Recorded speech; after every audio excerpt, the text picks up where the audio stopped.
तमाम मुद्दे हैं, चाहे नरोडा का मामला हो, चाहे अतीक का मामला हो, क्योंकि कहीं ना कहीं हिंदू मुसलमान है, कहीं ना कहीं पोलराइजेशन का डिबेट है। तो क्या कर्नाटक में आप देख पा रहे हैं कि ये सब चीज़ें ज़ोर पकड़ेंगी? देखिए, एक तो वैसे अगर देखा जाए तो कर्नाटक के चुनाव में वोकालिंगा, लिंगायत, वीरशैव और अब एसटी और एससी और दलित, इनकी दलित की जो राजनीति है इस पर ज़्यादा फोकस है। अभी मैंने देखा कि डिबेट जो है वो चलते चलते न्यायपालिका और न्याय व्यवस्था पर बहुत ज़्यादा आ गई। और ये तो बहुत रिफ़ॉर्म की बात तो हर जगह, पुलिस रिफ़ॉर्म से लेके हमारी कानून व्यवस्था के रिफ़ॉर्म से लेके ये बहस हम आज से नहीं कर रहे हैं। कोई भी सरकारें रही हो, कुछ भी रहा, वो चल रहा है। बचपन में जब पढ़ते थे स्कूल में तब भी ये रिफ़ॉर्म पढ़ते चले आ रहे हैं हम। तो ये रिफ़ॉर्म चल रहा है, पूरे देश का रिफ़ॉर्म चल रहा है, हर क्षेत्र में चल रहा है, तो इसमें भी होगा। अहम बात यह है कि आपने जब शुरुआत की थी सुमित जी, तब मैंने कहा कि ये बड़ा दिलचस्प एंगल है, इसको अभी किसी ने पकड़ा नहीं, कि अतीक के हत्याकांड का कर्नाटक चुनाव पर क्या असर पड़ सकता है। इस पर बहुत लोगों ने विचार नहीं किया और कुछ लोगों ने इसकी टाइमिंग निकालने की कोशिश करी कि क्या ये जो पूरा मामला हुआ, यहाँ एनकाउंटर हो रहे हैं, और उमेश पाल का नाराज़गी थी। देखिए, मैं जब भी उत्तर प्रदेश गया, मैंने पहले भी बताया है कि वहाँ पर क्राइम फ्री उत्तर प्रदेश, अपराध मुक्त प्रदेश, ये ऐसे महत्वपूर्ण मुद्दे रहे हैं जिन्होंने योगी आदित्यनाथ की छवि को बहुत मजबूत बनाया है। वो इसको नहीं, तो अब आप सीसीटीवी फुटेज में देखते हैं, बम चल रहे हैं, गोलियाँ चल रही हैं, तो वो ध्वस्त हो गया एकदम से, वो जितना भी नैरेटिव चल रहा है। उनको आनन फानन में कार्रवाई करनी थी।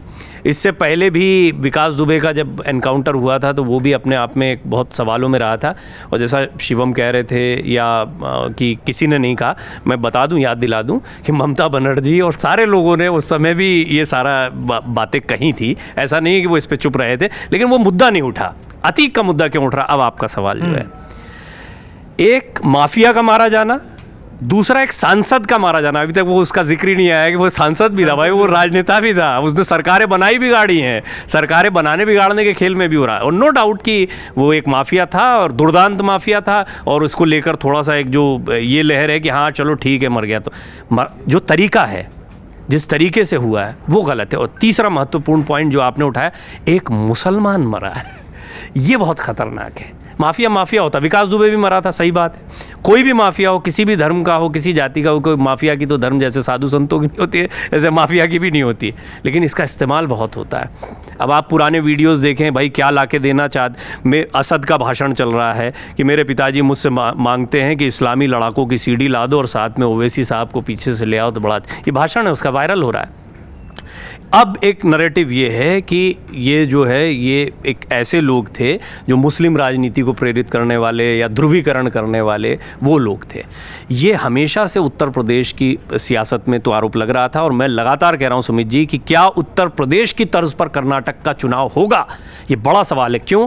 क्योंकि बीजेपी के इंटरनल सर्वे में ये साफ स्पष्ट आया था, जो निगम साहब ने भी शुरुआत में कहा, योगी आदित्यनाथ की भारी डिमांड है कर्नाटक में।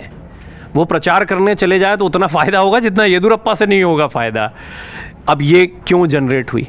क्योंकि वहाँ पर ऐसा लगता है पोलराइज, यहाँ पोलराइजेशन मुस्लिम मतदाताओं का नहीं, मुस्लिम मतदाताओं का सबको पता है क्या होगा, 7% हैं, कुछ सीटों को प्रभावित भी करते हैं, लेकिन उतने डिसिसिव नहीं है कर्नाटक में जैसे उत्तर प्रदेश की सियासत में।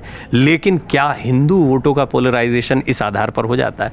मुस्लिम थोड़ा सा भी इकट्ठा एक तरफ हो रहा है तो हिंदू, क्योंकि हिंदू आबादी बहुत ज़्यादा है कर्नाटक में, और उसमें भी फिर दलित में, और वहाँ जातिगत राजनीति बहुत हावी रहती है।